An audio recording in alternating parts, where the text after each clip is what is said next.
Orang orang per orang cuma nyumbang 10 miliar, negara udah triliun-triliunan ke Aceh itu, Bu. Aksi Ferry Irwandi membuka donasi hingga terjun langsung ke lokasi banjir kena sindir anggota DPR Endi Patwijaya.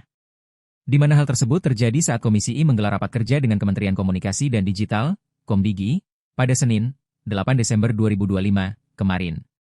Endi Pat awalnya memberikan masukan kepada Menkomdigi, Mutia Hafid agar lebih masif menyebarluaskan kinerja pemerintah dalam penanganan bencana di Pulau Sumatera. Meski tidak secara eksplisit menyebut nama Ferry, Endi Pat menyindir, ada pihak-pihak yang ingin disebut paling kerja di titik bencana. Endi Pat juga tidak terima tudingan pemerintah tidak hadir ketika memberikan bantuan kepada korban. Terkait hal tersebut, pihak Ferry memberikan responsnya lewat akun Instagram pribadinya. Ia pun berujar jika tidak apa-apa, dan santai dalam menghadapi sindiran tersebut.